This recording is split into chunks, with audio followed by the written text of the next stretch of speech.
Hi, good day, everyone. It's Mitch Ashley. Well, glad that you're here with us for this DevOps.com webinar. Our topic is IT as Code, Disrupting the Disruption. Sounds like a great punk band name. So again, my name is Mitch Ashley. I'm going to serve as both host and moderator, but also the main presenter for today's webinar. A few housekeeping items we want to make sure we take care of.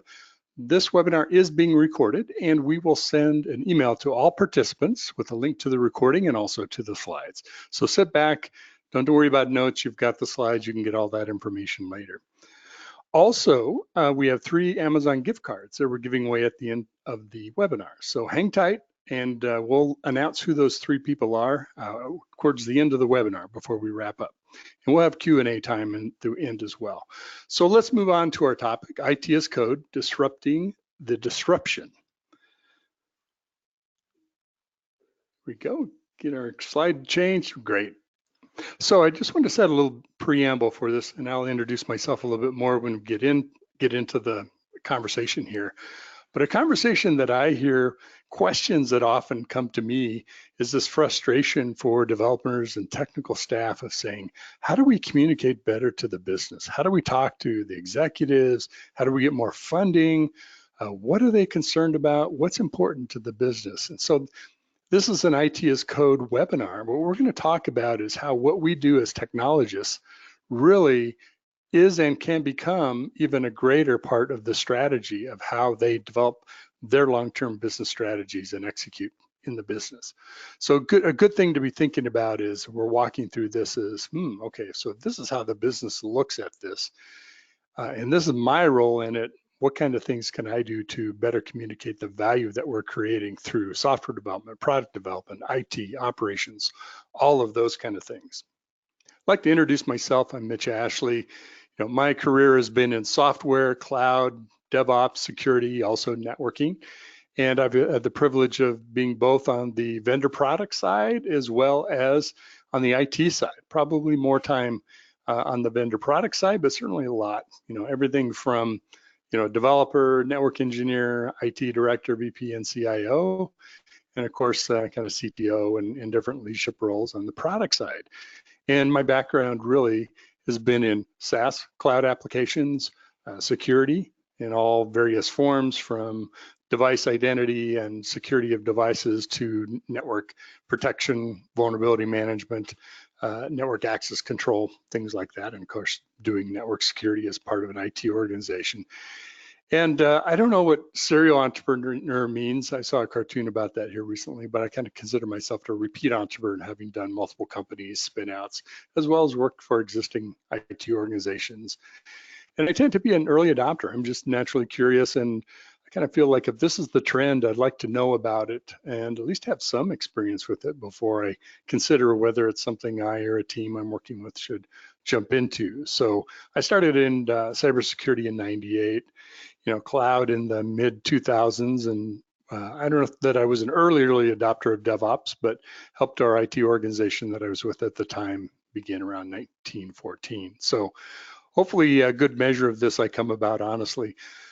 Today, I'm working in a couple of organizations. I'm working with DevOps.com as an analyst and kind of leading the research for that organization. And I'm also doing analysis and strategy, implementation, consulting kind of work with an organization called Accelerated Strategies Group, which is an elite group of DevOps experts that are practitioners. They're very experienced, and we work with product companies as well as IT organizations.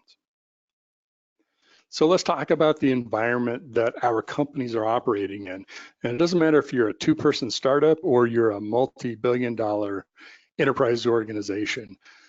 Things are changing very rapidly on all fronts. And business leaders are trying to figure out both what do they do to stave off issues and what do they do to be proactive and grow their businesses. And it's interesting when you look over this quote from Tom Siebel in his book, Digital Transformation.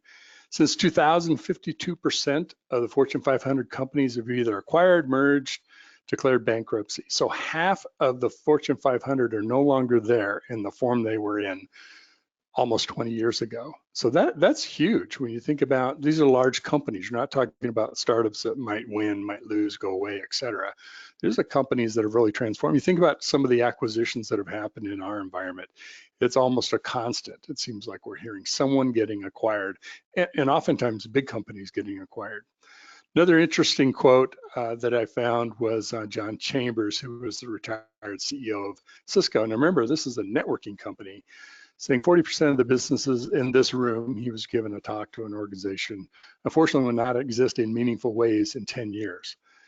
And I think the message there, at least for me, is things are changing fast. And if you aren't part of that change process, you'll not only will transform if you're part of it, but if you aren't, things are going to happen without you.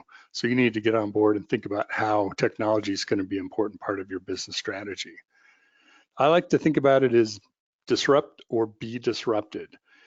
In our software world, there's constantly new open source projects, things that are coming mature enough that we can put them into production. There's new products, new technologies. Well, the same, if you think about a business and its strategy, there are new entrants into the market all the time. And because of technology, the things that we work with, and I'm going to explore and kind of tease out what some of those things are, businesses are in a different position today to leverage and exploit technology to their advantage or maybe to their detriment if they don't. So there's typically three ways, you're going to look at any kind of opportunity like a disruptive threat. Either you are going to get disrupted, Airbnb or Uber or somebody's going to come into your market, your industry, and become the company that's leveraged technology to change the business model. You can take a defensive posture. You can say, here, we're not necessarily know what we're going to do, but if this happens, we have some options, and here's what those are. Or you're simply going to let it happen, or become an offensive attack to say, well, we're going to be the disruptor in our own market, maybe even disruptor to our own business, and transform that. So think about, now this is by far no comprehensive list, but if you look at the number of kind of disruptive companies, people that have changed, companies that have changed the game in their industries or moved into industries and changed the game. So we all think of Apple and Google just as commonplace today. Wasn't that long ago, you're talking about a little more than a decade, and we didn't have Android, we didn't have an Apple smartphone. A whole different set of players that were in the phone market, not even smartphone at that point, for mobile phones.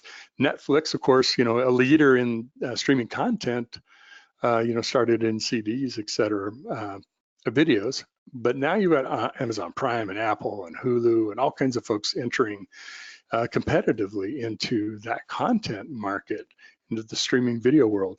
Airbnb, I mean, I go through this whole list. If you're in digital payments, there's everything from Venmo and Square. Zelle is something that the banks did as a defensive measure to make sure that they played in this digital payment system world. Cryptocurrencies, music, of course, that's been transforming for a long time. Personal customization of clothing shopping, chat, how we communicate, email is just a part of the fabric now instead of the only thing, all the way to how we get to space has changed significantly. Every one of those companies that I have on this chart and more have leveraged technology as a competitive advantage and also as a way of disrupting the markets that they're in and entering. And I think every business has to look at that now and assess, how do they react? How do they plan? How do they strategize in this kind of a world? So I was even part of an organization that went through its own transformation, an R&D organization within the communications and cable industry, where we looked at it and said, look, the market's changing. The company's getting bigger. They're getting into mobile. Who owns who is changing. Who's in what markets are changing. Some are doing more of their own research of different kinds. Others are relying on us. What do we do? Do we continue to do what we're doing? And fortunately, this actually started before I had joined this leadership team. I was fortunate to be part of this, to really figure out, we're going to take really half of our R&D, stop what we're doing and move that into a different direction and reapply it. actually into longer term work. So it was a situation where I was fortunate enough to be part of an organization that proactively decided we're going to change before someone forced us to change. And let's decide what our future is before somebody else decides it for us. So not every organization has the benefit of doing that, but that's part of your strategy planning and saying, looking at alternative futures and what might you do to change your future to achieve and be part of the future you want to be part of. So there's a lot of technologies that you could meld into this. Why are things changing? Why is suddenly organizations much more have technology available to them to be a disruptive player or to have a defensive posture against disruption? And you could probably count others. This is how I quantify it.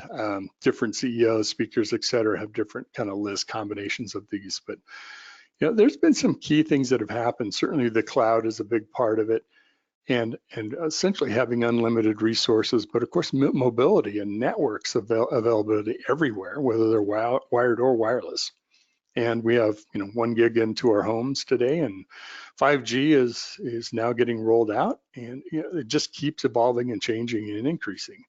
Certainly, I'm going to talk a little bit about open source and some of the things that's led to and helped us in the software side. But 5 years ago, we weren't really talking about machine learning. It wasn't something that we considered as something we could do. Maybe there was research and early startups going on, but now because of the availability of the cloud, the availability of large storage systems for large, massive quantities of information, the reason why we hear about machine learning is because it takes a lot of data for algorithms to really be smart, to develop that machine learning logic.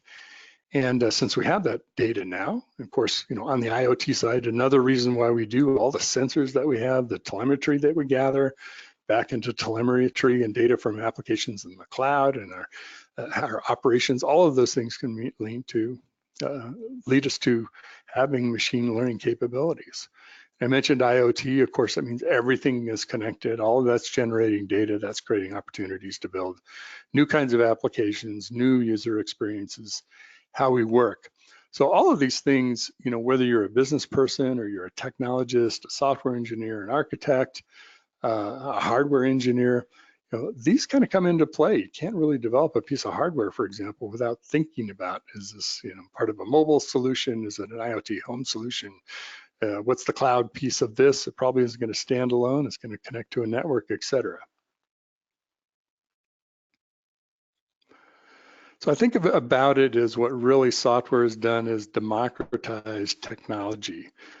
And it's really been this evolution, not quite the frog in the water that's slowly boiled, but because we've felt this change happening. But it really, I think, started with open source.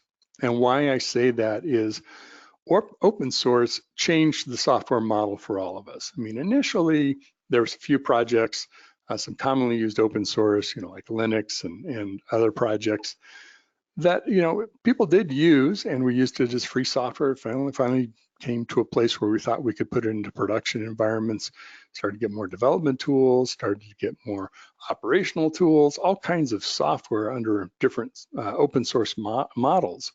But that also led to even open source based companies where they develop business models leading to what we have some companies do today, where it's not just a lesser form of their product, but it's a core strategy.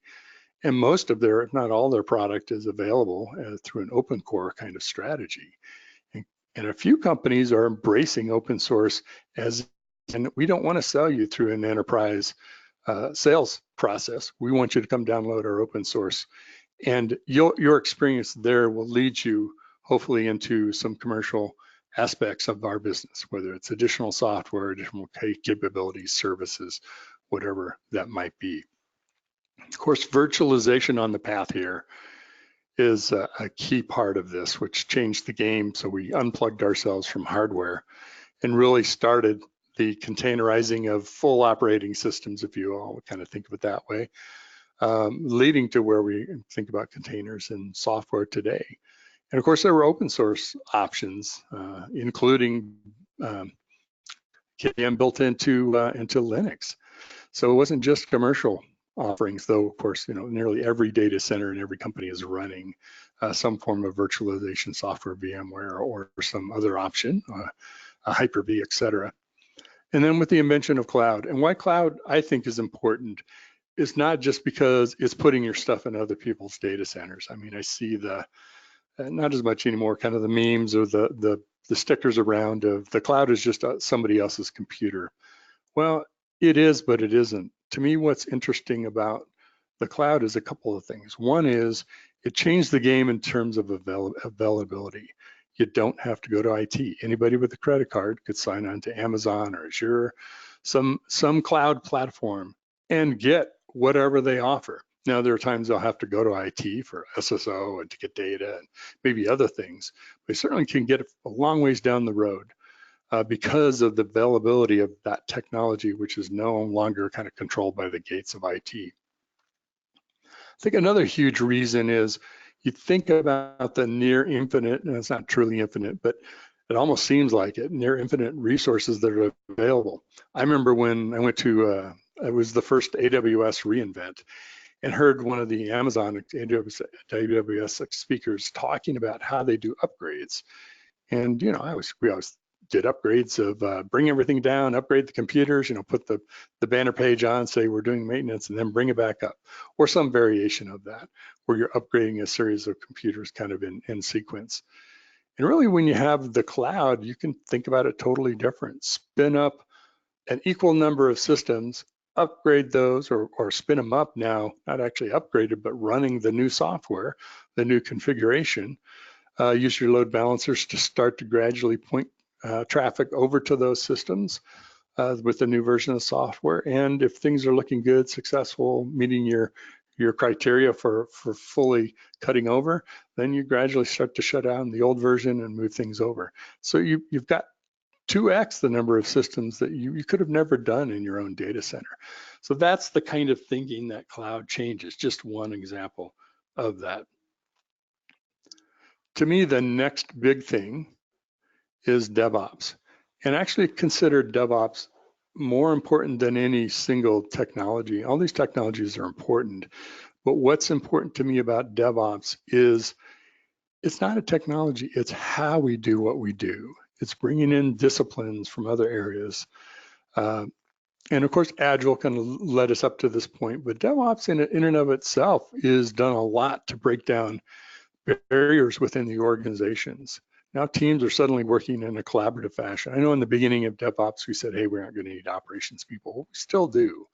Operations is still performed. It's just being performed in a different way, maybe in a different way how people work together. So we've blurred these organizational boundaries, these kind of silos that we've always had, and handing things over and who controls what, and reduce those controls drastically, even to the point of redefining or blurring what people's job descriptions are. And that's been an evolution as we've implemented DevOps and started down that journey of maturing our organizations in its processes. And that's also kind of led to other people wanting to say, well, it's more than just ops. What about security? What about data? What about compliance? All kinds of things. And so we have this sort of everything ops initiative that's happening right now in the market, where people want to get on board and be part of this new way to create software. But that's my point, is we're creating software differently. And because we're creating it differently, we can now respond to opportunities and threats facing the business through how we create software. And this is how I want to kind of explain that. I think the best way to think about it is, if I broke it down into these three areas, first is, of course, is automation. If you think about DevOps coming on board and developers doing more operations, well, they don't want to answer pages, calls, messages, texts at the middle of the night either. Well, how's the developer going to solve the problem? They're going to automate as much as they can. So automating operations, but also automating the development process. So kind of their own world. To be able to get to a point where we can do multiple deploys, distributions of code in a single hour, in a single day, and maybe less than an hour. And that's that path that many organizations are on. It doesn't mean you have to get to multiple deploys per hour to be successful at DevOps, but enables you to do that along with some software architecture changes. And if you can imagine, why is that important to the business? Well, the business cares because if you can get a change out into the market quickly, I could see something on Twitter, not to say it happens this fast all the time, but I can see a message of a competitor announcement that just came over the wire on Twitter, figure out, hey, we have plans, we have something in the works, let's accelerate that, get that out now, and potentially have a response in the market in a matter of hours, days, and weeks instead of months or even years at times. So it changes the dynamic of how the business can not only proactively go after things in market, but of course, respond to threats as well and new news. But that it takes more than just automation. And of course, we're automating security, shifting left in security, automating our testing, moving to kind of a continuous testing type model. And that's all of just getting this speed and reliability of what DevOps can do for us to get that into practice. So we can make changes very quickly, get them tested very quickly, get them through a deployment process, make sure it's secure, all of those kind of things. But the other thing that it takes is it takes different software architectures. You couldn't do this in a matter of minutes or hours with a monolith type application that we call it. It's what we call great big apps now. Making a change in some legacy and large monolith applications can be quite difficult. The people that created it may not be around anymore. It may have such complexity in it that developers hesitate, don't even want to make changes, get in there for fear of not understanding the unintended consequences that might happen with changes to very large applications or monolith applications. Of course, that's led to several things. One, we've done lift and shift, of course, of apps to the cloud, largely leaving them intact and just getting them onto a cloud platform and trying to take some of the advantage of some of the economic capabilities that are there. Also, kind of transitionary approaches where maybe you take a portion of, and this is something that I was part of with last business that I was in, where you take a portion of the application and say, this is actually what the business needs. We need more functionality here. We need to be able to respond more quickly to opportunities. Let's take this particular functionality and actually build that into microservices. In the case that I'm referring to, it was a kind of multi-tenant app that got moved into AWS and still a large monolith application, but we took the location functionality. And so that's where we want to be able to start offering new services built around being able to look at an address and see what services might be available there, whether it's new services you might take advantage of moving into a new house to do remodeling or lawn care or dog walking service, as well as get something like your data service, your ISP, or entertainment services provisioned into your home from a cable or other provider.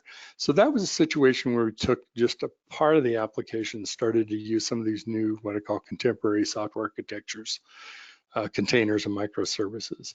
And then of course is really taking that full boat into cloud native architecture, whether it is where it's fully containerized, built around microservices, even to the point where you have so many of those kind of organized into service meshes, which can be, of course, local or distributed across environments, tracing to understand, what's happening, and as we try to diagnose and triage issues as well as monitor what's happening.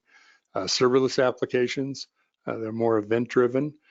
And of course, other people getting on board, as I mentioned earlier, about data, AI ops, other things that are now can be part of the kind of applications. But if you think about it, it takes those different architectures. It takes something like microservices to be able to be much faster about how you can respond or create software.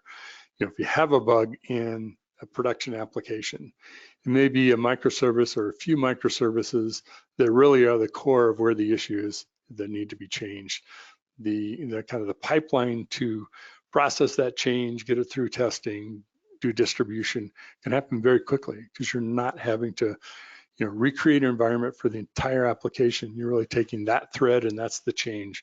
Go back and put it through your testing, through your regression testing. That's all automated and into a continuous deploy. And of course, there are open source technologies all along this stack to help you, as well as commercial products. Something that's very much on the rise is Spinnaker. which was brought out of Google and now made just an open source project that many people are contributing to.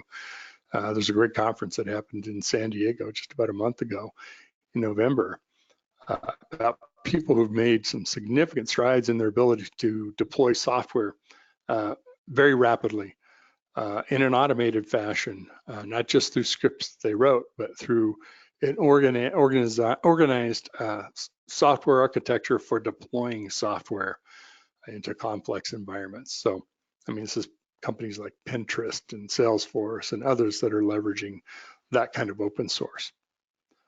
And the thing that's kind of caught everybody's eye lately, you know, it's not a brand new idea, but thinking about the entire stack as being software.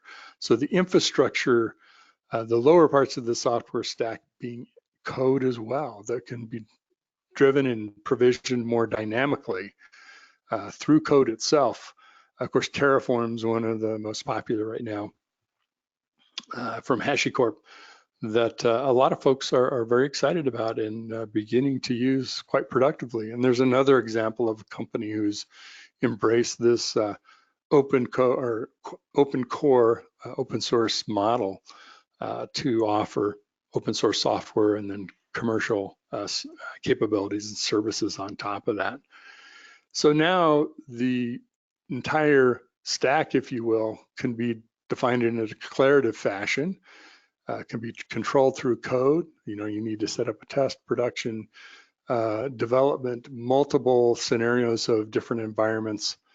You know, and we can thank things like, you know, Ansible and Docker that helped lead to having this kind of capability on the complete software stack scale and the infrastructure side of this. So that's very interesting. And of course, the network is also coming along to that as well.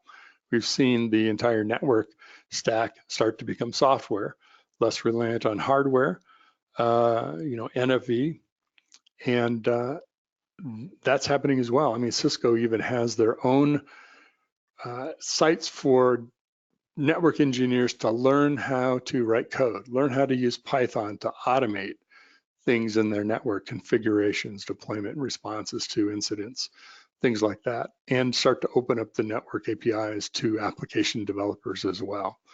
So all up and down this stack, all of these things have changed, but if you think about why is it important, I mean, it's very cool for us to be able to work on and learn new things and do things in a different way, maybe in a faster, you know, less restrictive way than we have in the past, but ultimately we're doing these things not just for ourselves, we're doing them for a business.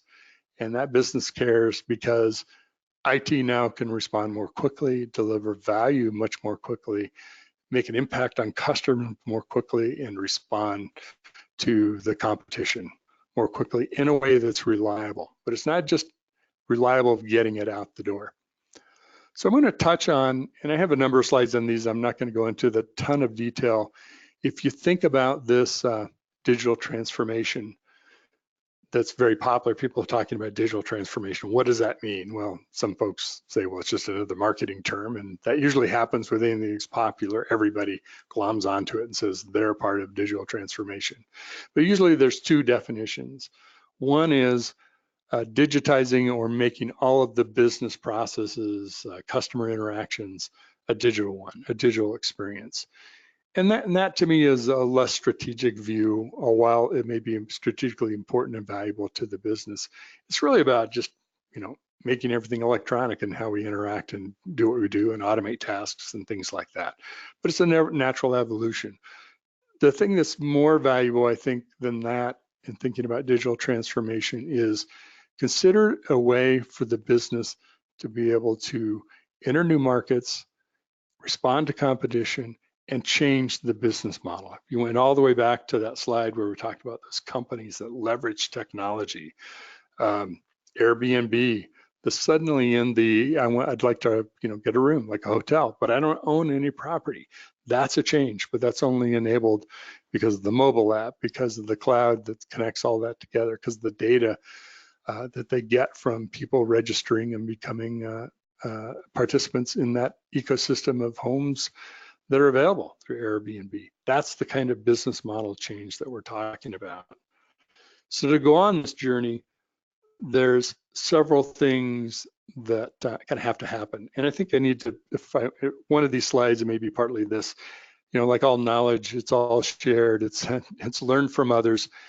Some of these ideas I know I got from talking with Gary Gruber in his book on DevOps around this cycle of adoption. But the way I've laid it out is in these 4 components. One is at a leadership level. I mean, you can do so much as an IT organization, as a development team, as a developer on your own to try to affect change. But really to do digital transformation, it has to be led at the business level. That often always starts at the top, more than just a digital transformation as a CIO person, but really a strategic business plan that has goals, tactics around it. But to create a process inside the organization where you can start to operate iteratively, almost in an agile type fashion, develop successes, remove barriers, educate your leaders on what it means for us to go on our digital transformation journey. Now, an example of that is Mark Parker in his as a Nike CEO and his role there. I look back and they actually, I don't know what year they changed this, but their mission statement has the words innovation, speed, and digital in it. That tells me that's an organization that's leveraging technology as a key part of their business strategy, part of their digital transformation strategy. Now, I'm not saying you should all rush out and update your mission strategy of your team or your organization, your company, but it's a sign. I mean, another good example, I don't have a slide with this, but if you look at Comcast, who we think of as a cable company, they're in the technology and entertainment business. You look at their mission, those 2 words are central to their 1 sentence mission, and everything comes from that. And they've made a huge impact in that part of the world, in that industry, in what their role is. And it's changed the dynamics between customers and suppliers from hardware to entertainment services. So that's part of the way that the leadership can help communicate and develop and then execute on strategies. And then there's, and I think this part I may have adopted from Gary Gruber, there are a number of ways of how you can go through this kind of a cycle. And that's the important thing is an iterative process, right? What are scenarios or any types of the things that I've talked about, being proactive, being responsive, in reacting to competition or opportunities, taking ideas, figuring out how would they align, how would they accomplish what we want to do. You don't want to just run off and try anything. You do want some experimentation, but you always want to know, is this something, ultimately you got to decide, is this something's going to help with our business strategy and our goals or not? Because if not, you're not going to get funding for it. Getting it into the process, doing things like iterative design, lean, agile, DevOps, et cetera. And of course, measuring the success of that along the way. But to do this, it's more than strategy, it's more than planning, it's more than leadership. It ultimately comes down to people. I was at the DevOps Enterprise Summit in Las Vegas just a month ago, and there was so much conversation about people and what the impact is to people through DevOps.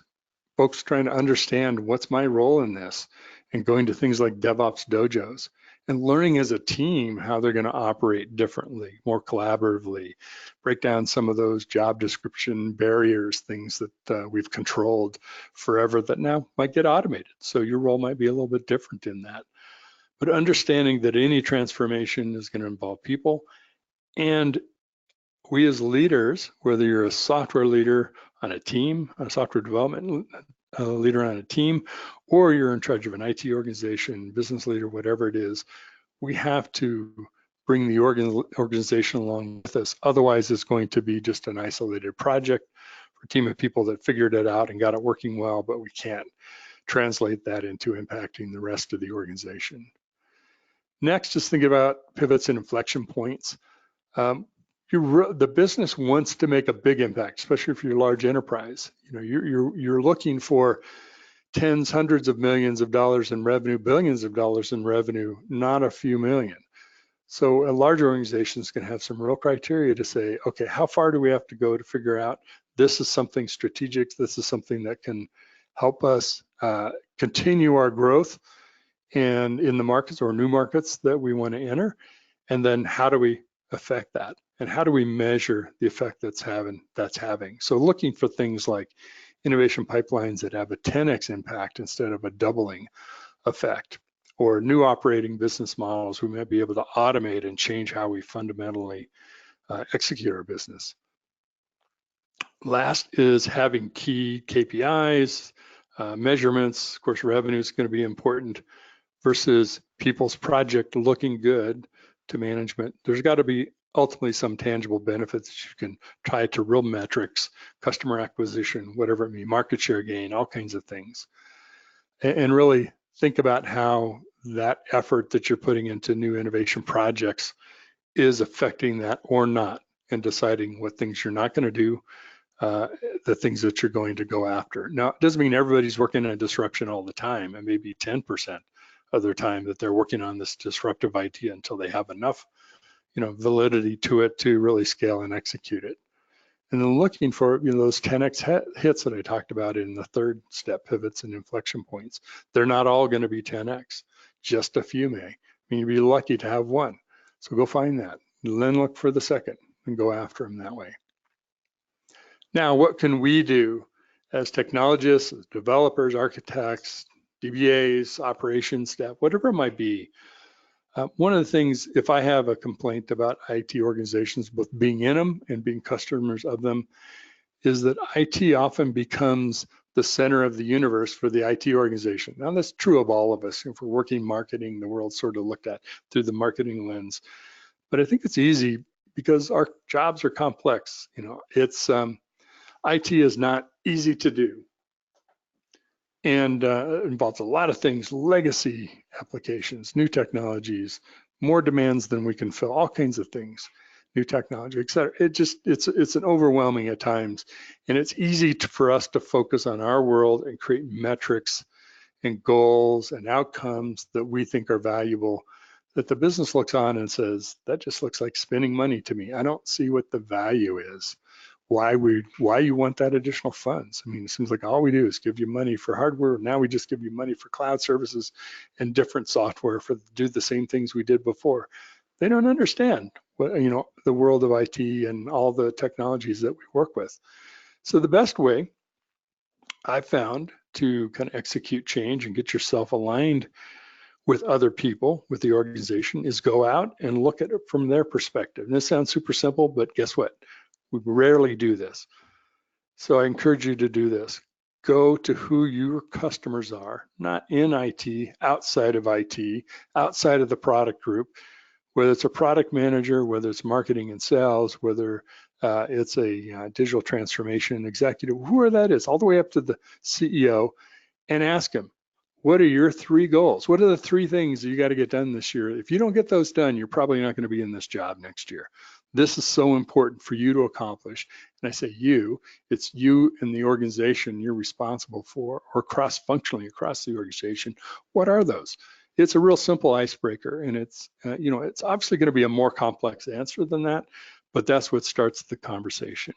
Take that knowledge and bring it back to your organization and align your metrics so that you have line of sight to those business goals, the KPIs and metrics. Maybe, me writing this piece of code, I can't say whether that's going to affect getting 10x revenue in the next 3 years, but I know this piece of code is part of this application. This application is something we think has this revenue potential. We're here in the maturation process. It's in market. We're starting to measure that. That's what we want to know. It doesn't mean that all of our goals have to be, revenue goals inside of IT. I'm not saying that. I'm saying take the goals of your customers and align so that you can say, well, if we accomplish these things, of course, other things will happen as well. And that's going to take us in the direction to help accomplish that goal. If you can see that line of sight, you're on the right path. If your metrics are just about getting better at what you do, of course, that's helpful too. But if it's just about that, then you're looking inside. So think about how you can take what you've learned by asking that, tell me your 3 goals, things you got to accomplish. And last but not least is ask for help. There are all kinds of folks that want to help you be better at what you do, to help product development, help IT and others create the technologies, the products, the apps, all of this to help the company win.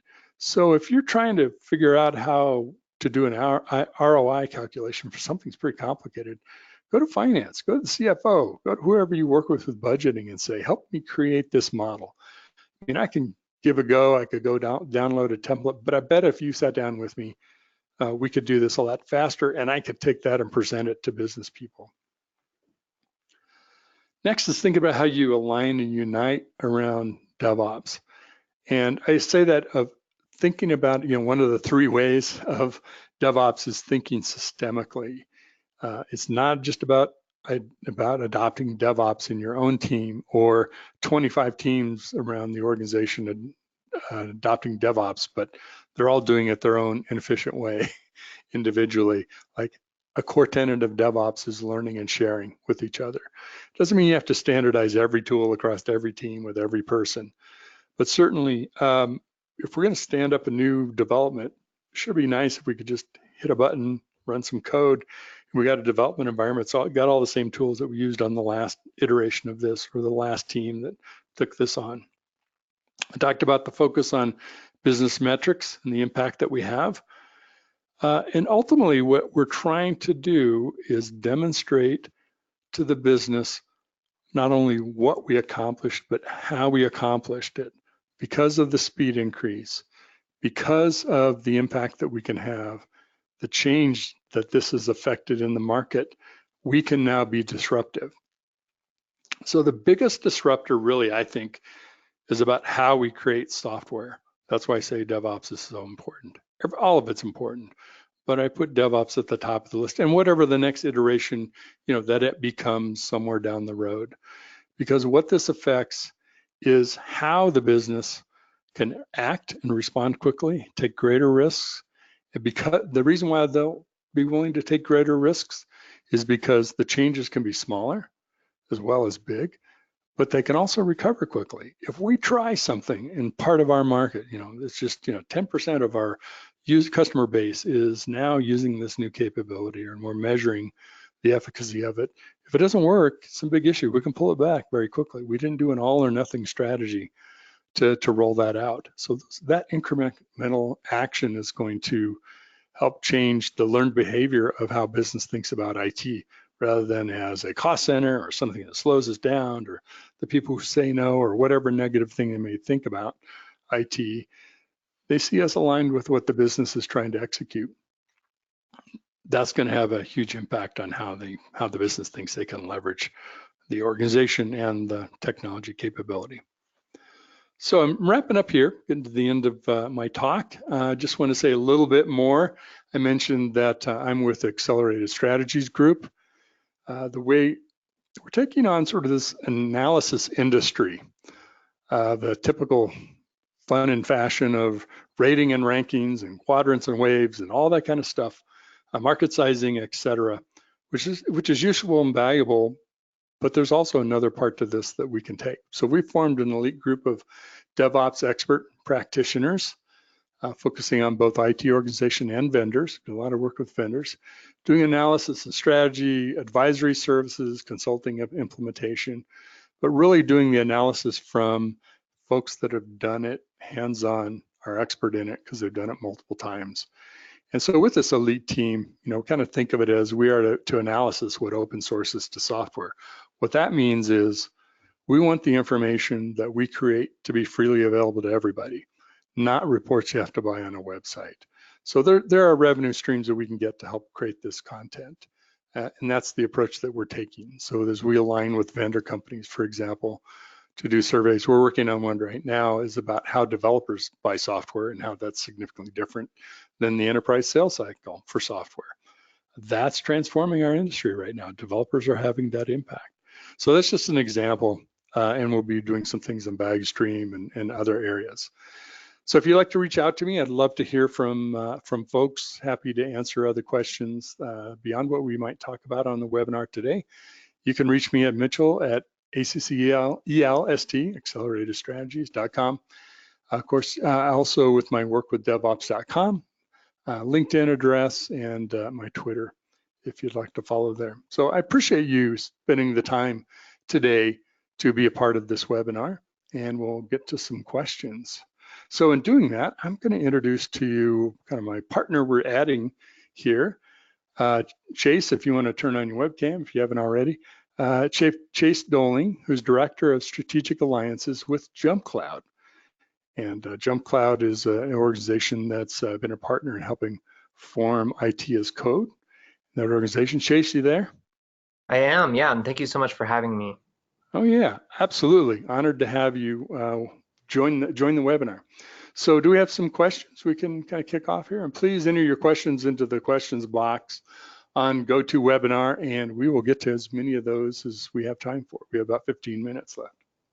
Yeah, for sure. So actually one of the first questions that came in is kind of, you mentioned about digital transformation earlier in the webinar, and I think it was just kind of taking a poll of, how much of this is real versus a fad and kind of why.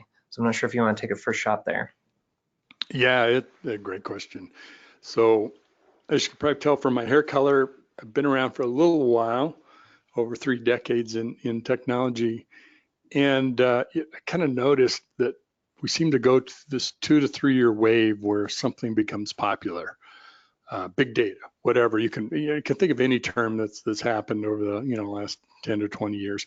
It seems to be the wave that folks ride for. Everybody kind of naming their product, naming their project, whatever it's that thing. It's big data projects. It's a DevOps project. It's a AI project, whatever. And of course, digital transformation is no less guilty of that. And it's just a natural thing. If something's popular, folks are going to try to leverage that for their own purposes, for their own benefit. But I think always you want to go back and look and say, okay, all right, people are going to call things digital transformation that are or aren't, and there's going to be multiple definitions, just the way it is. But go back to what's important about digital transformation. To me, it goes to that higher level strategy of businesses being able to leverage technology in new ways that can transform how they can go after markets, they can go after customers, they can go after new markets, new revenue streams, fend off in a defensive fashion attackers to folks entering their market, and be their own disruptors, whether they're disrupting themselves, hard thing to do, but companies do that, as well as a disruptor to other organizations. So you could say the same thing, kind of think about what's core about DevOps. When you think about speed and reliability and transforming how we work together, and there's great resources, Gene Kim, John Willis, Gary Gruber I mentioned. Mark Hornbeek just came out with a new engineering, more disciplined kind of approach on DevOps. There's a lot of resources for it. So I definitely recommend checking out some of those things. So hopefully I answered that question, Chase. Yeah, I think that's great. And, I think just to add a little bit to that as well, I think, digital transformation is kind of treated as this just catch-all term. But I think it does affect everyone, and kind of whether it's bits and pieces, whether it's, like you said, moving and being more efficient in things that you're already doing, but then also taking that efficiency and allowing you to move into different markets where, from the business perspective, that's very efficient from the business, right? Even though you're leveraging a lot of the same technologies and infrastructure that's already been built out. Mm-hmm. So another question that came through is, so kind of developers are eating the world. Why should businesses care? Oh, developers eating the world. So, interesting phrase. I mean, when that kind of came out and started to gain traction, it sort of led to this thinking of all we need is developers, because we're going to do DevOps and we won't need these other people that do security or operations or these other functions. And then as you kind of get into the reality of it, it's really software that's eating the world, and of course developers who are creating that. And I would contend it's really open source that's eating the world, enabling most of that to happen.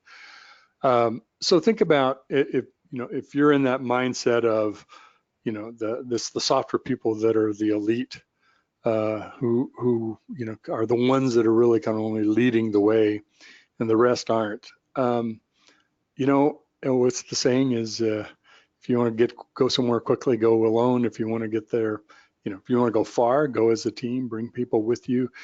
It's your role, whether you're an individual contributor or a leader of a team or organization, to really facilitate how people are part of that. I mean, think about the transition in DevOps. I can't recall how many people have said, do I still have a job, whatever their job was, operations or security or well, any job, because it just, now we're doing things differently, and we don't seem to be valuing how I did it before. Well, it isn't that we don't value you. It's just we need to think about how we do this a little bit differently, and your job may transform, maybe a lot, but that's just part of it. Yeah, for sure. I think that makes a lot of sense, especially, a lot of the things I see is like, that's how, a lot of the development initiatives actually get funded, right? It's kind of that joint, we can approach it both from the technology and saying, hey, we're able to leverage these things. But then it's also the business to kind of bring it back into an outcomes basis of, right, great, you've built out like this whole Kubernetes structure, but are we more reliable than we were previously, right? How can we support our customers? Does that allow us to do things more globally? Or does it just enhance what we've done internally before? Yeah, I mean, to be overly simplistic, but maybe it is just as simple. It always comes back to why. Why are we doing Kubernetes? Why are we doing containers? Why are we rebuilding this environment to software as code? Why? And then setting the metrics to say, okay, if maybe it isn't speed. The organization isn't ready to handle, 10 deploys or 100 deploys an hour. Maybe that's not what it's really about. It's being able to create new applications more reliably with better customer experiences. Well, that's the case. Let's align our metrics and things around that, so we measure. So think about the why is to figure out what the goal is, and then you create the metric to measure, are we accomplishing that, and is it a business impacting metric? For sure. Yeah, that makes a lot of sense. Two more questions coming in. And so any example of metrics that you can give? So like metrics in DevOps versus the observation of DevOps, right? So kind of, I think rephrasing of it. So like metrics that you've seen successful or people that kind of move projects forward in the DevOps space. Yeah, okay. So I think there's lots that you could think of. We used to, a long time ago, thought about it. Metrics of lines of code, talk about something that's super irrelevant now. But I think one easy one to think about is, how many, often teams want to measure, IT wants to measure, is how many integrations are we doing per hour? How often are we checking in code? Or how many times do we make it through the dev test cycle? That's important to me for our ability to respond. It may not be for the business to say, well, why do I care if you can do a deploy of our application, fix a bug, and getting out in 5 minutes or 25 minutes instead of 6 hours? Well, why you care is when there's an issue, security vulnerability, there's whatever, we're having some effect on a customer experience. Because we've done that automation, now we can affect these kinds of changes in this time. So think about the metric of how quickly can we get a new version of our software into production, then take it a step further. Okay, well, what are the situations where we would need to do that? Normal things, unusual things, but that does occur. And then maybe a backup. That's why we're doing all this. That's why we're investing in this tool set. That's why we're investing in training, at least in part, so that as you go to finance, finance doesn't know DevOps, right? They're not experts at this. They don't know CI/CD pipelines and test automation and more or less care about that stuff. But if you can say, hey, we've had these kind of issues in the past, we've missed these opportunities, or we're facing with these major company initiatives, and here's what we need to do to support it, and here's why. Take those kind of internal IT, internal dev metrics, and turn them into business aligned metrics. So, they're all things across the DevOps spectrum when you're talking about security, development, bugs, deploy, all that kind of thing, that you can create metrics around that will help you justify. And guess what? Finance will be your best friend if you can put it in terms that the business will understand. So you're kind of hearing a repeating theme here, right? Yes. Be nice to finance is always a good thing. They're always good friends to have. And I think you can also see that, check, the observation of things that are already running, right? And so coming from the integration space, one of the common ones is, well, there's so many, API logs that are, coming in at 200 okay, but there's always these few that are failing. And so even on the outside, right, and from the UI, everything looks rosy. Even from operations, it's kind of like, well, things are working. You always have a few that might not be working, and that could be like file size or distance, whatever it might be. But it now gives everyone in development and operations and in kind of formalized DevOps practices that ability to kind of put on the Sherlock Holmes hat and go a little bit deeper. And so now you're able to kind of get to the root cause of things when things aren't working, right? But then also when things are working and you want them to be better. And so you can kind of take that, kind of come in a couple different levels deeper. I totally agree. Any other questions that we have? Yeah, so one last question that just came in. So what are the disruptions of DevOps that you are on the lookout for? Oh, good question. I see this comes from a colleague of mine, Sean. Hi, Sean. How you doing? So what's going to do, if DevOps is the disruptor, what's going to disrupt DevOps? I think that to me, the main theme is, and as much as I've preached about the importance of DevOps isn't it. There is something that we will evolve to, in addition to, beyond, because of whatever DevOps is. And if we're working in this world of private clouds, hybrid clouds, multi-clouds, all of this, but we really managing that complexity is still super difficult.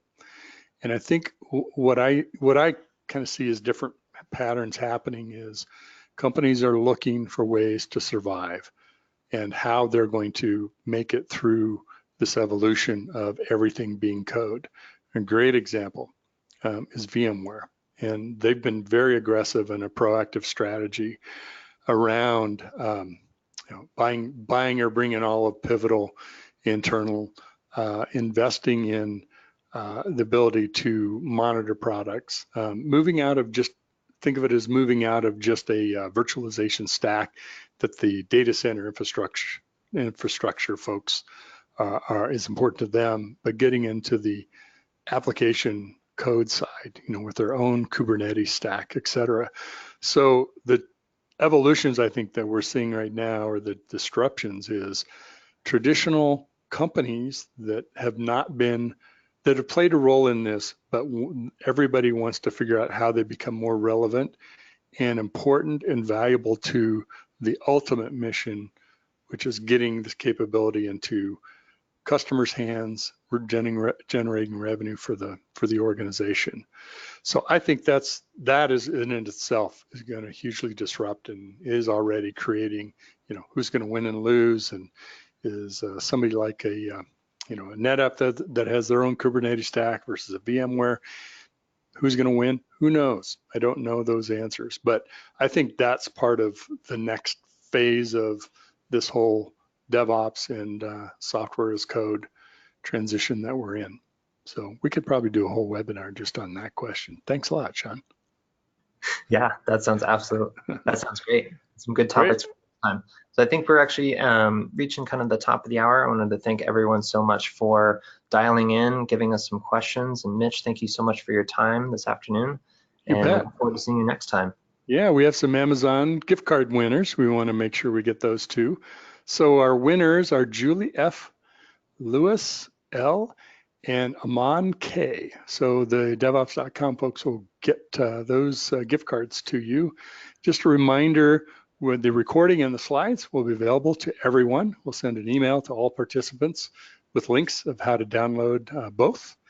And be sure and check out DevOps.com for up and coming future webinars, things that are already happening and on the schedule. There's a lot of great stuff. So it's been my honor and pleasure. And of course, thank you for being part of this as well, for joining me, Chase, for the Q&A part of this and contributing too. I appreciate your thoughts and input on everything. Of course. All right. Well, thank you, everyone. We appreciate you've spent this hour with us. Your time is extremely valuable, and frankly, we're honored that you would take a whole hour and spend it with us. And hopefully you've received the equal or more value in that time. It's been a great pleasure to be speaker, host, and moderator, along with Chase. Thank you for joining, and be careful out there.